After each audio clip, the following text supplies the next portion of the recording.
the Countryside Podcasts with Chris Skinner. Last week, Chris, we came to one of your wildflower meadows on the other side of the farm here. It's probably, as the crow flies, best part of a mile away, isn't it? But here we are, and another sea of beautiful wild blooms and bees humming happily over the top. Even though there's no sun today, it still looks a real picture. It absolutely is, Matthew, and this is one of the largest sections of the wildflower fields at High Ash Farm. As we look across the diagonal, joined by Rat, the demented terrier, who's so excited. I said, Matthew's coming this morning, and this has been the result for about an hour and a half. I've had to tolerate continuous barking for the demented Rat. Come on, Rat, let's start walking. And it's almost a diagonal across the farm of solid wildflowers, and this time of the year, as you mentioned, it's at its peak.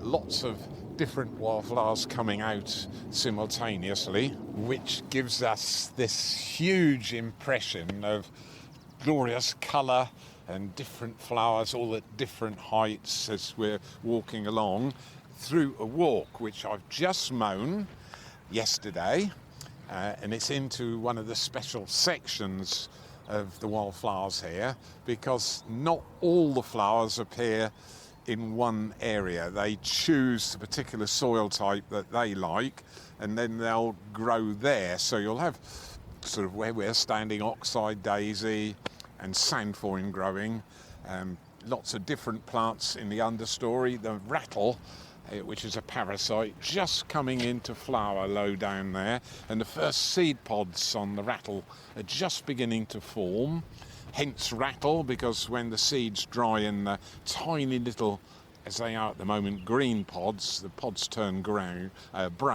and as you walk through, you know when your hay's ready to cut, because you can hear the rattling, so to speak. Well, that's a terrific plant for this sort of project, isn't it? Yes, it is. As you'll notice, the wildflowers are really in dominance, and the grasses are held very much in abeyance by the rattle, which parasitises the grass plants. Millions of oxeye daisies. Absolutely, as far as the eye can see, diagonally across the farm. It's just tearfully beautiful. But I'm going to show you something special, which is why we're walking along this little area of mown. Very wonky, this. It is. I hadn't been drinking at the time, but it's quite a difficult balance to take, because we're now walking into an area where the orchids come into flower each year, and I've learnt where they are. So what I do, I walk through ahead of time with a row of canes and knock those in the ground, and that's where there's no orchids. And so I know not to mow where they are. And we've just come in about 100 metres into this very large area, and we're now coming up to where the orchids are. But they appear till you actually see one or two, they almost are invisible. So what I've done, I've popped a few canes in with yellow tops on. Now this is all open to the public. We're right beside Boudica Way, which is the main footpath which runs down the eastern side of High Ash Farm, and we've just come up onto some fairly stiff clay. When I used to plough this years ago, particularly in late autumn for spring cropping, you'd plough it and use the frost to break the clay down. The furrows, as the interest of a lot of farmers, would shine in the low sort of autumn winter sunshine, because the clay would smear, and then when it froze it all cracked up, and that gave you something called a frost till. So I know the soil types intimately. And just as we're now coming up the hill a little bit, on the big circle I've mown here, you can start to see pink in the base of the crop. And Rat's conveniently sat down right next to one of them. Ah, here we are. And these are bee orchids. And it looks like there are bees on them, but no. It absolutely does, doesn't it? It's one of those sort of tricks of nature, and Rat was going to give that one a sniff because it looked quite tempting. Would you stay there and behave for a minute? So bee orchids, and about half the normal height this year because of the dry weather. Basically, we're still drought stricken here. There's been showers about. High ash has managed to dodge them fairly well, and we've had a total of 3 millimetres, which is just enough to keep all the plants growing and keeping them going without actually finishing their cycle before they've finished flowering. So what happens is, we came here I think in January or February, and I was jumping up and down because wherever I put my hand on the ground there were orchids, tens of thousands of them. Now when we're now visiting the bit to actually come and see all those orchids flowering, it's not like that. We've got 1, 2 here, and once you can see going through, another one there right beside you, 2 just in there. So they're fairly well distributed, but nothing like what was here in January and February. And I've had to scratch my head and do a little bit of studying to find out quite what's going on. Why are they not, why isn't the field pink with orchids? Because we saw at that time, in the middle of the winter, lots of rosettes of green leaves, didn't we? That's completely right. And so what happens is orchids produce masses of seed, even these tiny plants. And next week's podcast we'll be looking at another species, which is a pyramidal orchid. Now when you look down, that rosette that we saw, would you like to explain what colour the bottom leaves are? Black. Exactly that. Looks like you've lit a match. Yeah, exactly. So all those thousands, tens of thousands of orchids their leaves have gone black and they've disappeared, but they're still there under the soil. And what they were doing is gathering enough energy to produce a flower eventually. So when the seed lands on the soil, it's so light, there's actually not an energy source with it. The things like wheat that we eat, obviously your oats as well, each seed has its own source of energy, and that's what we eat when we're eating cereals. With orchids, there's virtually no energy in the seed. It's so light, so tiny. On these hillsides here, it can blow away, perhaps in a gale, 1/2 mile, 3/4 of a mile, and it can land, and if the soil type is right, it will germinate in the soil, but it needs to be partnered by a fungus which is in the soil, and the fungus then attaches itself to the seed of the orchid. To put it crudely, it's quite a complex process, and forms this relationship which is called a mycorrhizal relationship with the orchid seed, and that then stays under the soil, gradually growing away for 4, 5, 6, 7 years, but nothing above the ground all that time. 6 or 7 years? Yes. That's a long period, isn't it? It absolutely is. And so what we were then seeing when we came here were the first rosette leaves as the orchid begins to kind of break that relationship with the fungus and starts to produce its own root system, which is a double tuber in most orchid species, particularly the bee orchid and the one we'll visit next week, which is the pyramidal orchid. And so what then happens is it takes another 3 or 4 or 5 years for the energy to build up in those underground, I'd like to call them tubers. It's a double tuber, and it gives us the name orchis because that's what it means. It's applied to all members of the orchid family. But if you're a gentleman and you have to go to hospital, you visit the orchotomy department. But the less said about that, the better. So that's what then happens. So what now happens is something even more interesting.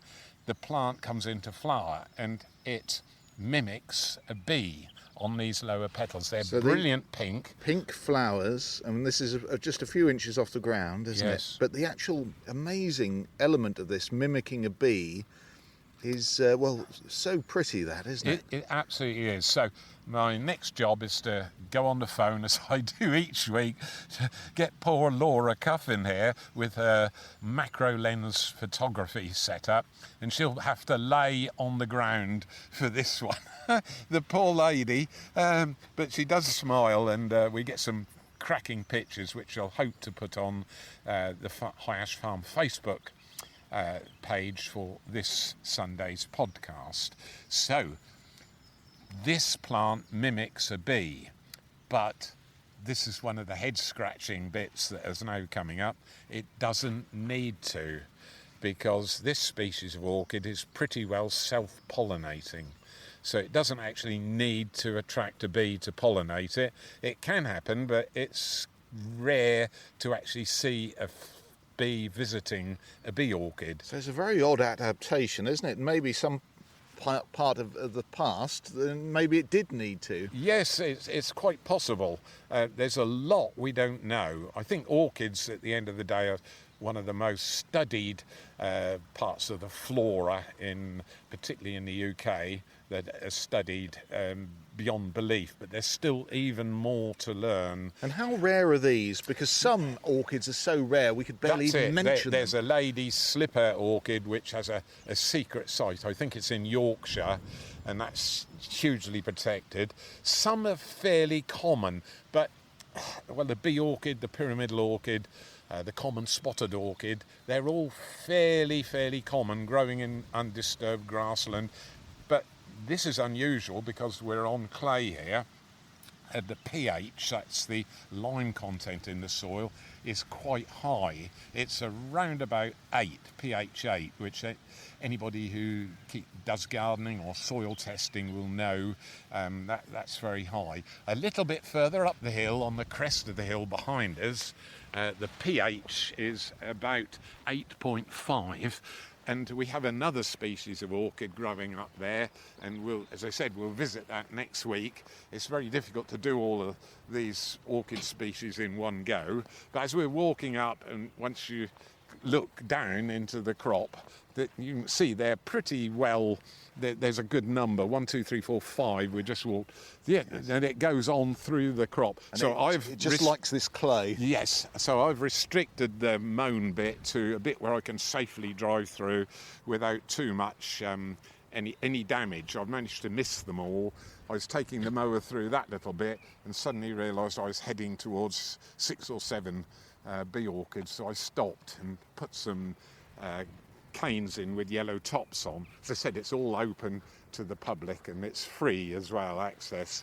Now, another 20 yards up the hill, it's very tempting for us to just walk there. I will put another row of canes out and we'll be able to visit the pyramidal orchids next week. But going back to the bee orchid, this is even more strange, even more mysterious. When the bee orchid flowers, that's it. It dies. Really? It dies. But it must produce seeds for future. It absolutely does. So it's gone through its complete life cycle, and all the orchids that I've marked, they're completely deceased, and there's not even a double ovoid tuber left at the bottom to come into flower next year. So I really scratch my head with natural history sometimes, because you couldn't make it up. But as a special treat, I'm just going to give you a little taster. Not as rat barking. He's found a bumblebee on the ground there. Let's just take a few strides up here. Now, the soil will change. You can see the oxeye daisies are a little bit more sparse, and there's a diagonal line here. We're now coming up to it, going right across the farm, across that valley, and as far as that oak tree on the horizon, and everything between here and there has pyramidal orchids on. This is the one we'll visit next week, and I'm just searching round because they're just coming into flower, so we're about a week early for them. So that's the other thing about orchids, they don't all come into flower at the same time. There! just over there. Look. A pyramidal. Yes. Yeah. Yeah. That's a deeper coloured red, isn't it? Absolutely. And that's the county flower of the Isle of Wight. Obviously down there on the chalk, where all the chalk white cliffs of Dover are. Another one there. They're almost inconspicuous to start with. Once they're in flower, they're spectacular. So we'll be visiting those this time next week. Hope we got some sunshine. The wind's blowing a hoolie at the minute. We hope, fingers crossed, some showers will arrive. Bit coolish for June now, isn't it? It is, but this is more seasonal. Well, this time last week, Oh, it goodness. was 33, 34 degrees. Yes, it was unbearable, especially doing physical work as well. In that it was just sapping is the word. But anyway, that's our little visit. So, pyramidal here, just as we're heading back down the hill. You can see how difficult they are. Another one over there, all to come up, just for everybody to enjoy. So this will be a double orchid walk this time next week. And there's your black leaves as the basal portion of the bee orchid. It looks completely dead. There is a species of orchid called a burnt orchid. These aren't that, but it is tempting to call these burnt orchids because of the black leaf rosette at the base of them. I'm really learning how to put my foot in the right place. Yes, this will be a first for you. Not put my foot in it. Yes. And I hopefully, I think I've come through there without trampling anything. So there we are. So very exciting, and just love sharing the countryside and all its secrets, and particularly, they say a picture says 1,000 words. If you aren't able to visit, then do visit the High Ash Facebook page and just enjoy the beauty of, in this case, the bee orchid. But there's always been some sort of relationship between humans and orchids. They're fascinated over centuries, to such an extent that in the late Middle Ages, the double ovoid tuber, because of its appearance, was dug up, dried, ground into a powder, and eaten as an aphrodisiac. But I've never tried it, so I don't know. You've never been in need of such a thing, have you, No, Chris? that's right, yes. Yes, good old Norfolk fresh air does the trick.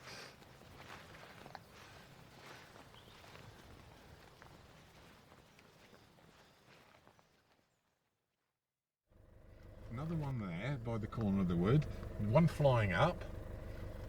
We're just on the way to our next location, Chris. On these horse pastures here, there's quite a sight, isn't there?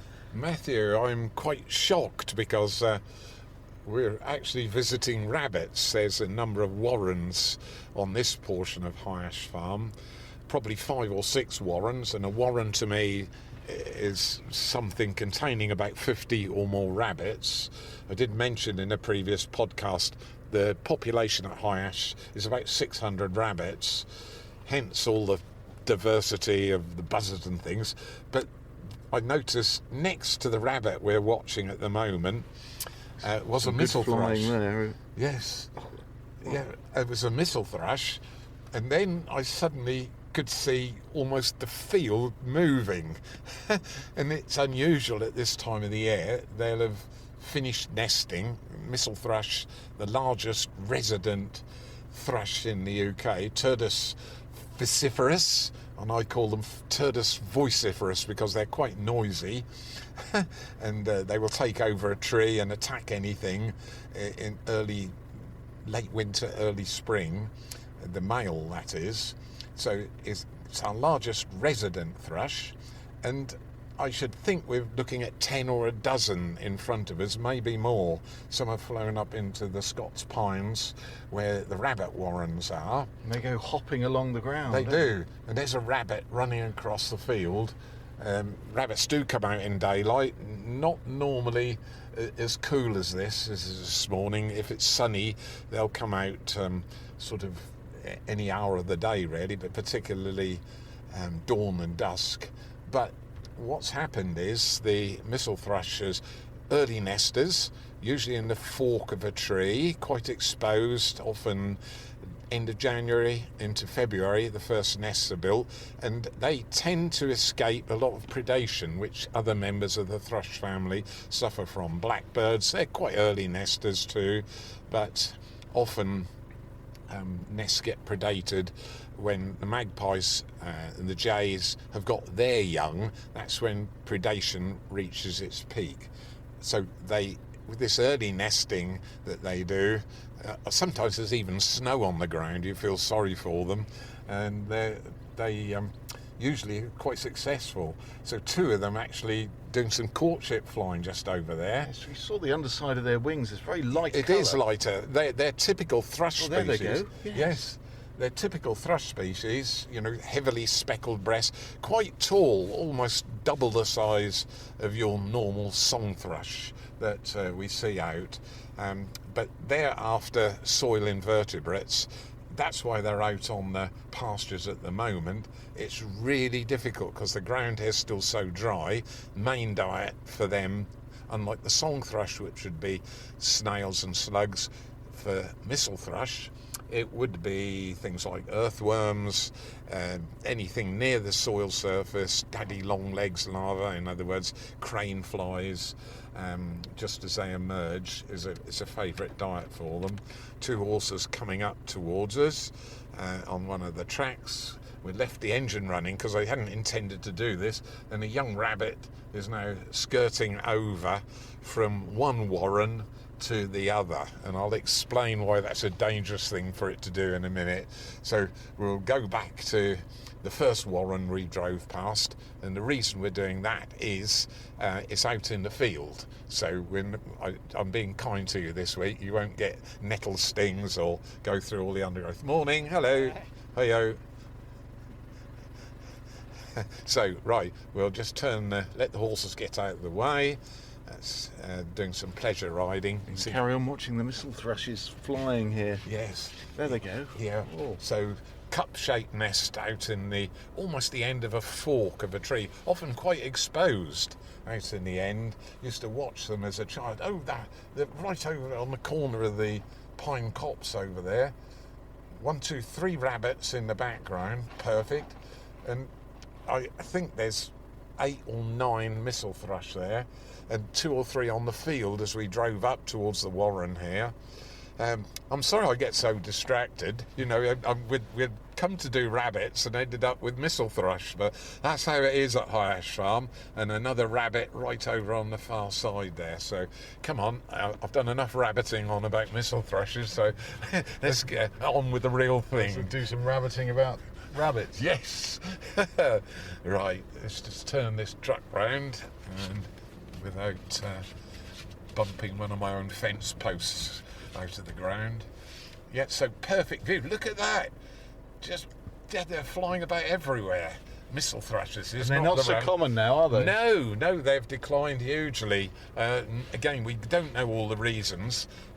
They do like this kind of close grazed habitat. Grazed by the horses, grazed by the rabbits, and that exposes the soil surface almost, particularly important at this time of the year, and particularly important when you've got young mistle thrush and you want to do a second brood.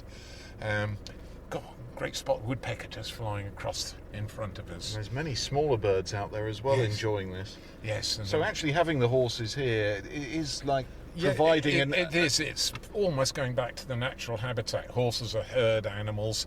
It's one of our largest wild animals, I suppose. You go to Exmoor, down on the southern part of the UK, New Forest areas, you'll see wild horses down there, and they're doing a similar job. But here they're restricted, and livestock industry is very variable. Beef is doing quite well at the moment. Out in the marketplace. Pigs are, again, this old motto from years ago still applies true today. They're all gold or all copper, they used to say years ago. And having been a dairy farmer for right through my childhood, and my father as well, and grandfather before, I just know how difficult that is. So having horses there, it's diversification, it's also a leisure enterprise, so you're less exposed to the vagaries of the marketplace. Right, Gudgin, it's out of the truck, and we're going to visit a warren just about 50 yards away. I said I'd be kind to you and no nettles, but you've got to go through a barbed wire fence first. Oh dear. I'd expect nothing less.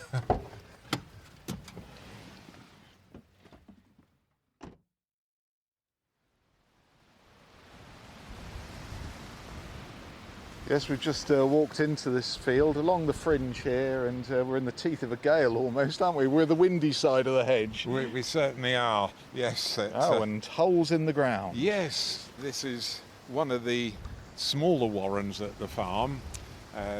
One or two of the warrens have over 100 rabbits in them. A warren is just a collective name given to where a colony, if you like, of rabbits actually live and spend their entire life. But it's quite a complex relationship. We think they're an introduced species, probably introduced for hunting, for fur and for meat as well, hunting for noblemen.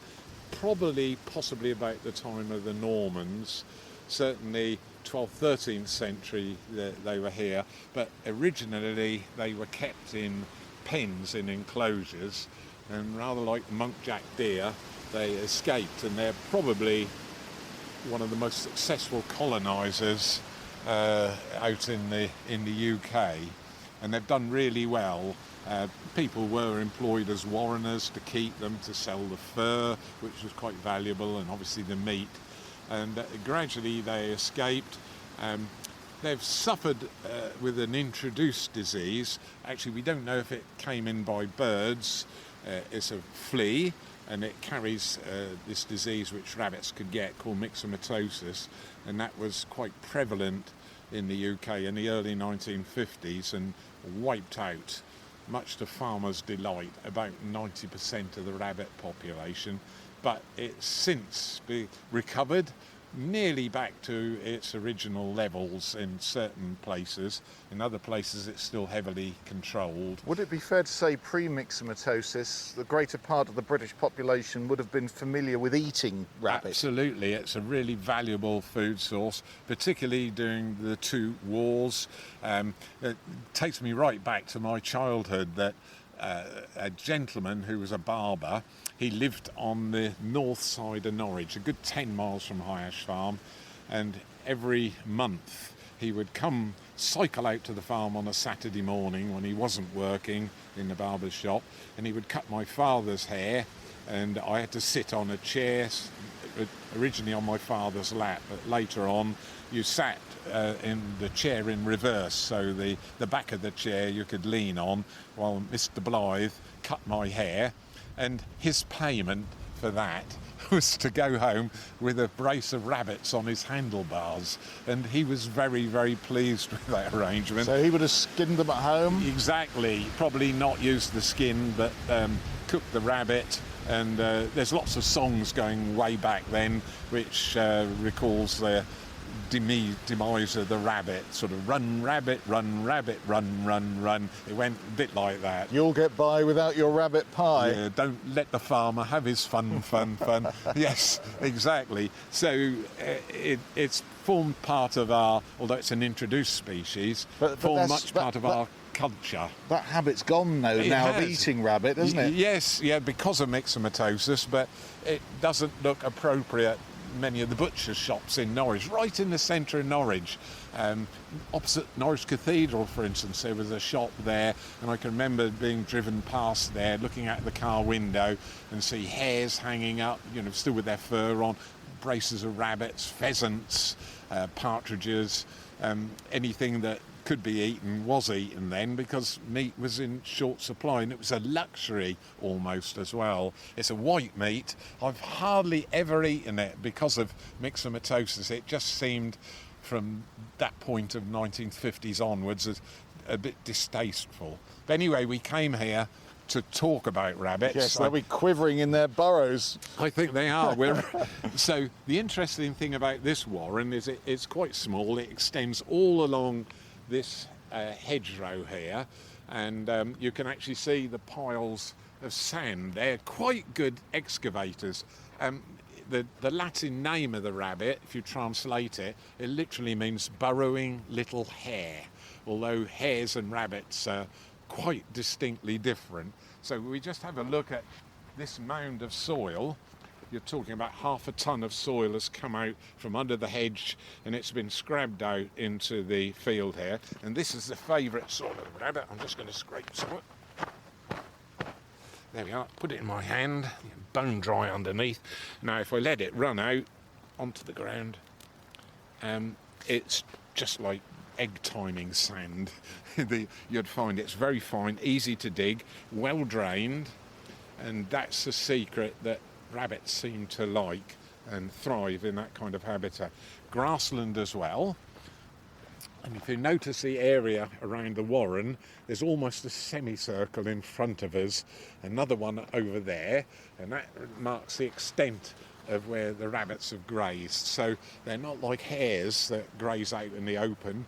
They usually graze from the warren outwards in a semicircle.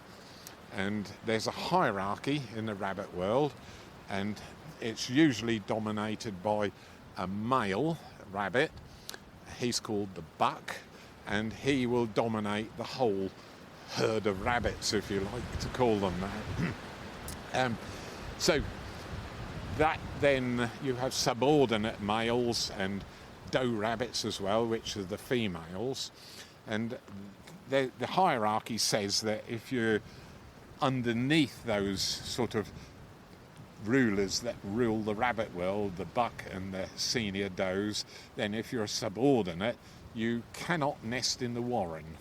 The main does will nest underneath where we're standing.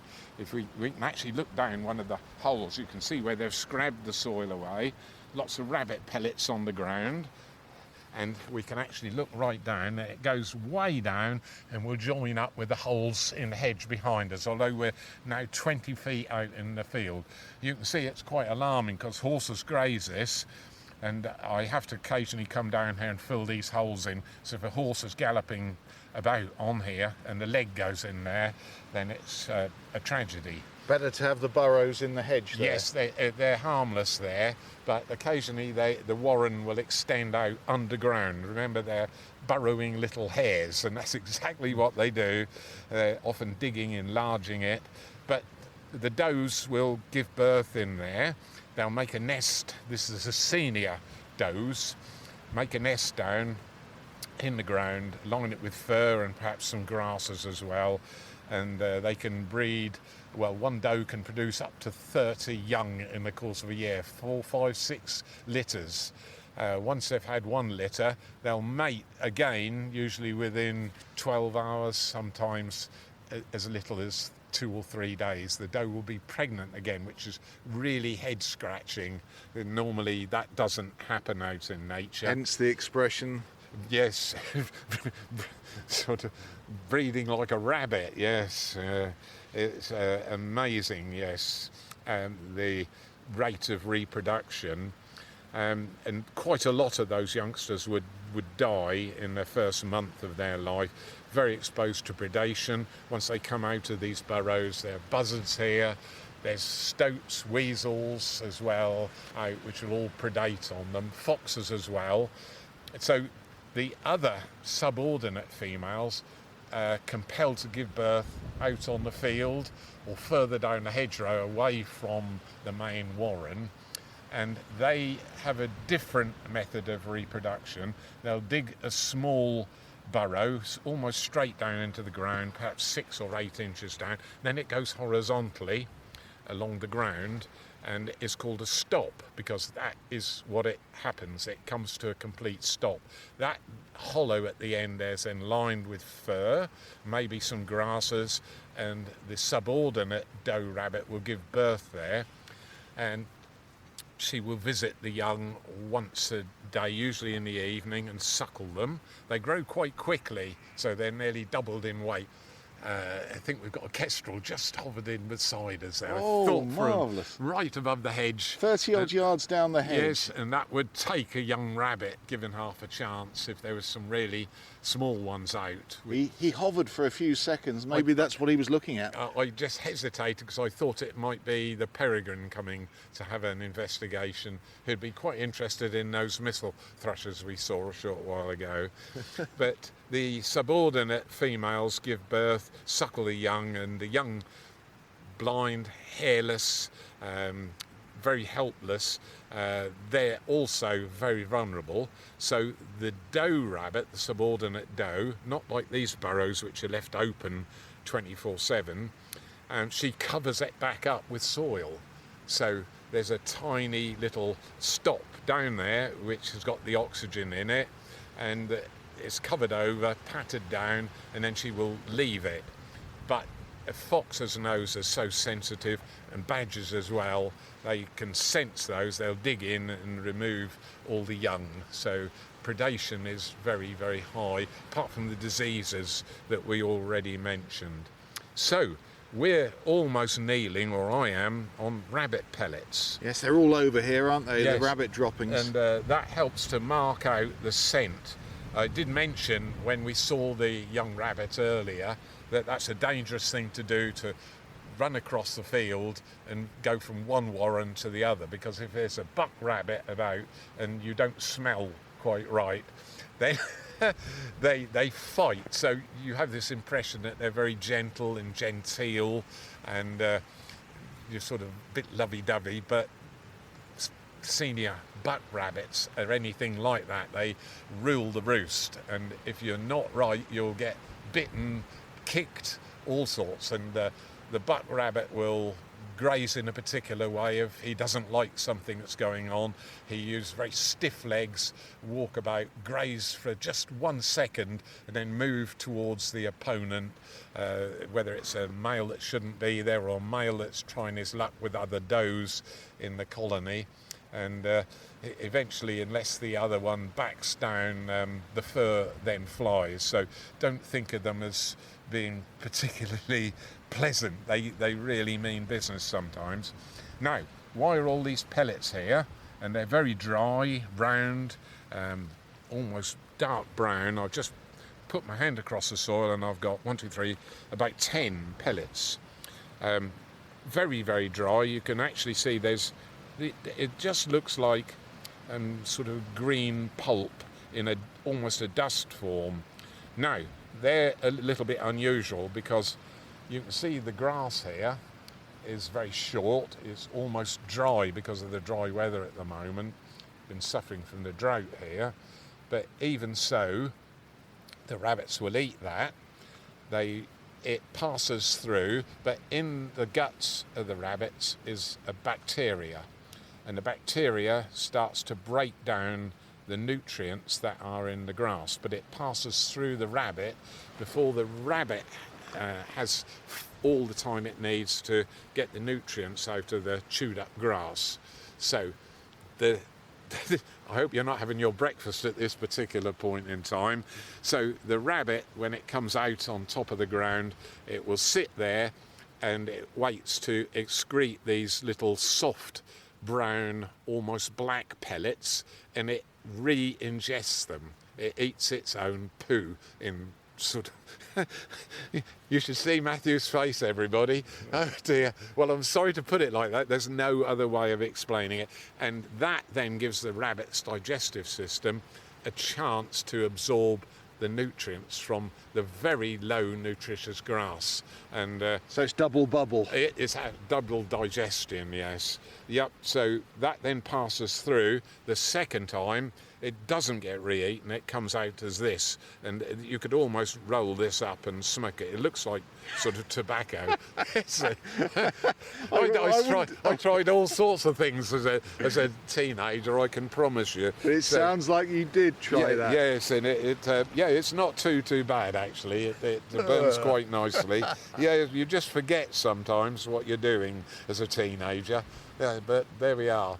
That's how you learn. But that explains all these droppings here, and that's got a particular scent of this warren, and that's hugely important. So if an imposter comes here, it will get no sort of mistake that this belongs to another rabbit's territory.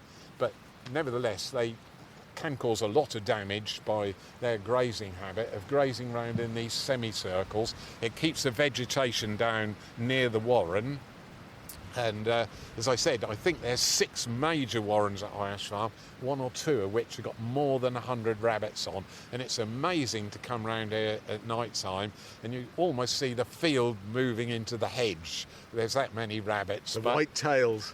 Yes, but nevertheless, it's fantastic. The habitat, particularly down in the North and South Downs, you have this low grazed pasture, and then you have the very diverse habitat that goes with that. Things like the orchids that can grow out because there's no competition for them. And the rabbits they're very selective grazers as well. They love freshly emerged cereals, so I hope no farmers are listening to this, because it's been regarded as a pest, so your warreners would help control them. Also, later on in the war years, you'd have people with ferrets who'd muzzle the ferret, put it down a warren, and the rabbits would come flying out, and you'd put a little net over the hole called a purse net, and that would close immediately behind the rabbit. And it sounds gruesome, but it was our way of surviving in times of food shortage. So it was a crucial part of all our ancestry and our upbringing, whether you like it or not.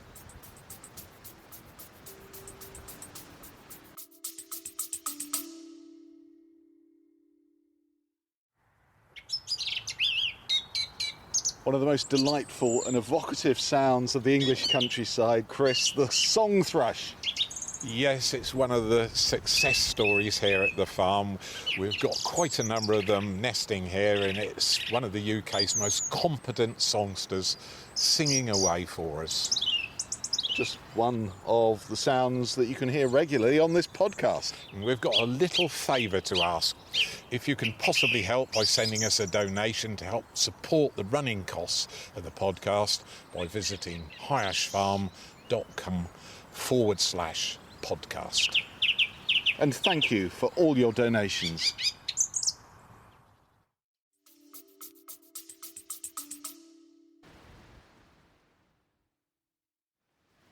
Your emails and letters. Chris has found us somewhere just out of the wind, so the letters don't blow away, which would be a disaster, wouldn't it? Yes. I wouldn't like to see you chasing across a field trying to chase down these bits of paper. Yes, you would, yes, but I learned my lesson from last week in the heat, and some did blow onto the ground. John from Stonell in Staffordshire, I hope that's how you say it. He enjoyed the section on the holly blue recently, the butterflies. The influx of painted lady featured on the latest episode, I was fascinated by it. I saw a lot of them on a recent walk around the Middleton Lakes RSPB. Now I know how and why they are here. I don't recall you ever featuring moths. I started moth trapping at home in Staffordshire last autumn, and I'm amazed at the number of species that pop up. I can imagine the species count around High Ash Farm would be very large. Have you investigated moths around your land, Chris? Yes, the answer is absolutely yes. So I do use quite a privileged book that was given to me. It was, I think it was produced by Roger Skinner, who's a sort of eminent moth expert. And I use that as a reference book to this day. But I've become quite amazed by the variety of species of moths at the farm. We've got huge avenues of oak trees all around the farm, and we have a study group meet here quite regularly at this time of the year. The moth group, would you believe they're called, and they do moth trapping at night with a mercury vapor lamp or various other lighting, because moths are attracted to light.